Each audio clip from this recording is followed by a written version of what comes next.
Yeah, hey there, Alexandra. Well, officers are still trying to piece together how this all started and what led up to this. We do know so far is that both of those victims are adult males. Now, go ahead and take a look at this video from earlier. This is how the scene looked this morning. You can tell a large portion of here on Demonbreun was closed off. Vehicles were not able to get across this area. Also, several markers were placed on the ground and sidewalk. Now, we did speak to one employee of one of the restaurants here nearby that didn't want to go on camera. He said, though, that he just heard some arguing, loud commotion outside, following by some gunshots. Another person who lives nearby in the apartments here says this is the second shooting they've witnessed here, and they say they're just confused about everything and just frustrated with the whole situation of why it's happening here. Now, we also want to mention this was the first night bars and restaurants were allowed to stay open until 3 in the morning since restrictions by Metro were lifted as well. But once again, one person is dead, another in the hospital. No word at this time on a suspect, but we'll certainly keep you updated on air and online at newschannel5.com. For now, we're live from Midtown this morning. Mo Hyder, News Channel 5. Breaking overnight, one person's dead and a second is critically injured in a shooting on the MLK Bridge. We want to get right at to News Channel 5's Mo Hyder, who's been covering this live from the North Police Precinct. So, Mo, do we have any idea how this all started? Yeah, Ben, well, that's a big question that this morning. What we do know so far is Metro officers were patrolling that area of North Nashville when they heard about 20 gunshots. But again, they're still trying to piece all of this together. Now, this all happened just before midnight on Clarksville Pike, on that bridge that connects it to the Bordeaux neighborhood. Metro Police say 2 people were shot while on a 3-wheeled motorcycle.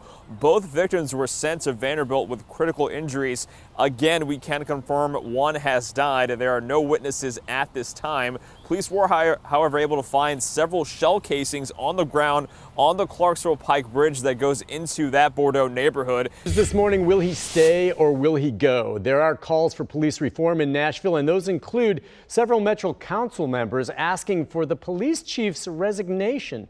News Channel 5's Mo Hyder is live in downtown Nashville this morning. And Mo, leaders say that this change, if they want it to happen, has to start at the top. Yeah, that's right, Nick. And they voice all those frustrations in a very lengthy resolution. Several council members are telling Mayor Cooper to ask Chief Anderson to resign from his position. Now, this is also for a variety of reasons, starting with the death of George Floyd in Minneapolis, which shows police practices must change and there needs to be better trust built between minority communities and the Metro Nashville Police Department. It also says Chief Anderson has not done enough to remove racial bias during traffic stops or support the newly installed Community Oversight Board. Finally, it refers to arrest warrants that were issued then later recalled for 2 prominent Nashville activists. The spokesperson from Metro Police responded to the resolution saying in part, quote, Chief Anderson, along with deputy chiefs, precinct commanders, supervisors, and officers throughout the city, remain committed to carrying out a public safety mission that protects Nashville's families in all neighborhoods. That resolution, of course, has not been discussed yet with all the sponsors. They're planning to do that next week. In downtown Nashville, Mo Hyder, News Channel 5. For that exclusive new look at that case. And breaking news out of South Nashville this morning. Police are looking for 3 people who shot a man in his doorway with 2 children nearby. News Channel 5's Mo Hyder live at the South Precinct for us this morning. And Mo, what are police saying about what happened there? Well, so far they do say that man is expected to be okay, even though he was shot multiple times. But police say that's not the only problem they had to deal with this morning. Now go ahead and take a look at this video. This is from the scene earlier this morning at Overton Brentwood Apartments. This is on Edmonton Pike, just blocks away from Nolensville Pike. Police say 3 suspects kicked in a door and shot the victim in the doorway. Problem is, the victim, who is a Hispanic man in his 30s, isn't fluent in English, so officers initially had a tough time getting information at the scene. To make matters worse, 2 children, a 3- and 1-year-old, were inside that apartment. Luckily, they were not harmed. But I'm also being told an officer who speaks Spanish is helping out with this case at this time. Calls for change in Tennessee include removing a controversial bust. While other states are removing Confederate images, one is staying put here for now. Our Mo Hyder live at the state capitol for us this morning, and this battle's been going on for a while, but Mo, protesters aren't giving up.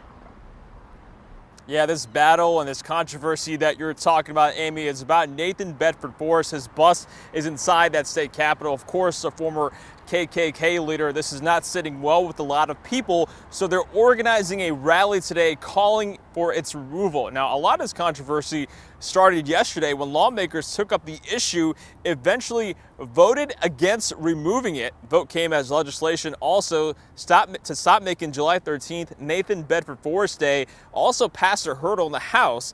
If passed, though, completely, it won't be mandatory for Governor Lee to proclaim the holiday each year.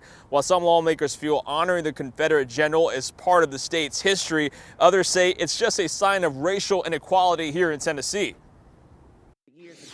Enough knees in our neck, enough celebrating racism. If you truly believe that we are all equal, make that happen with your vote today. Now, that rally is supposed to start here at 3 o'clock in the afternoon, again at the state capitol, and scheduled to end at 5 o'clock in the evening. We'll certainly have updates for you and coverage on that. Check it on air and online at newschannel5.com.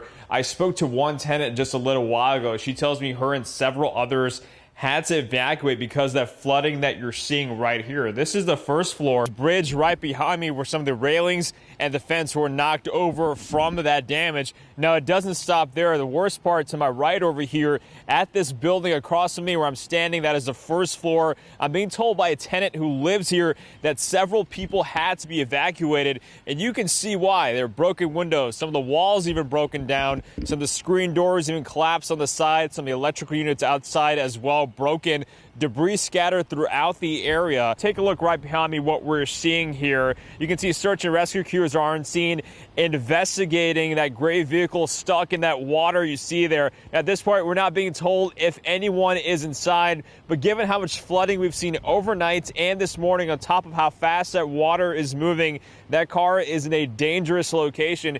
You can also see tree damage, branches, and other debris there as well. Also, we're not able to get that close at this time. You can see that this portion of that parking lot is closed off several yards.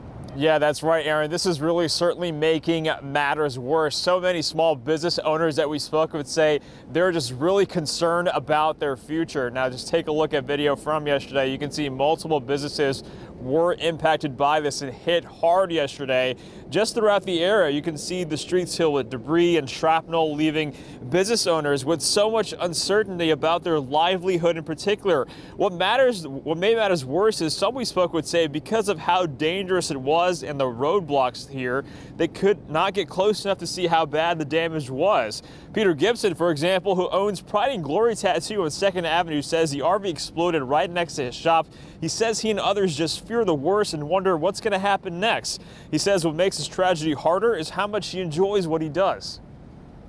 We've been making people happy and treating people how we want to be treated, and just doing the whole Nashville thing, just how Nashville goes about it. Everybody in Nashville is just, we're all just such good people and like a big family downtown, and we love our customers, we love our street, we love the city, and it's just, it's tragic. It's unreal. And of course, you can see here many businesses in this area could use some assistance, and you also have a chance to help them out because News Channel 5 has partnered up with the Community Foundation of Middle Tennessee for a fundraiser. For more information on that, just head to our website, newschannel5.com. We're going to have a link for you there. We are following breaking news in the Brentwood area where a Brentwood police officer has been killed in a crash this morning. Franklin Road remains closed between Concord Road and Murray Lane, and that's where we find News Channel 5's Mo Hyder this morning. Mo, I can't help thinking about the police officers who responded to this scene. What are they saying to you? Rebecca, I spoke to the assistant police chief here just on scene a little while ago. You can just sense the tragic and emotion from what he was saying. A very difficult time to wake up to this morning after learning they lost one of their own in this crash. Now take a look right behind me, further down Franklin Road. This is where it happened. We're being told to stay far back from the Brentwood Police Department given how catastrophic this was, so we can't get too close. They also say this involved two people. They say the other person in that separate vehicle suffered from some minor injuries. That person was sent to Vanderbilt where she's being treated. she's expected to be okay. But at this point, there's still so many questions, so many things we need to learn on what led up to this. Now, so far, several law enforcement departments have arrived here on scene, including TDOT, the Williamson County Sheriff's Department, and of course the Brentwood Police Department as well, all directing traffic. As you can see, the lanes are closed just to the right of me. They want to make sure everyone gets out here okay and safely. And once again, we're going to stay on scene and learn a little more about this as this is still under investigation. Again, though, a big tragic morning here in the Brentwood community. County has ordered to put padlocks on the front door. You can see them right here. And also this note says this establishment is temporary closed, meaning employees and owners, they can't even go inside. Now, court documents also say law enforcement has been called here at this location 162 times this year alone, and more than 80% of those calls happened between May and August. Now, these calls ranged from a variety of offenses, including DUIs, assaults, gun possession, public indecency, and even rape. Now, because of what county officials are calling behavior that jeopardizes the safety of our community and citizens, the circuit court ordered the bars to be padlocked like you just saw there, which means no one can go inside. That does include, again, the owners until a pending court date on Monday. News Channel 5 did reach out to the owners for a response. They're putting blame on the recent restrictions in Nashville.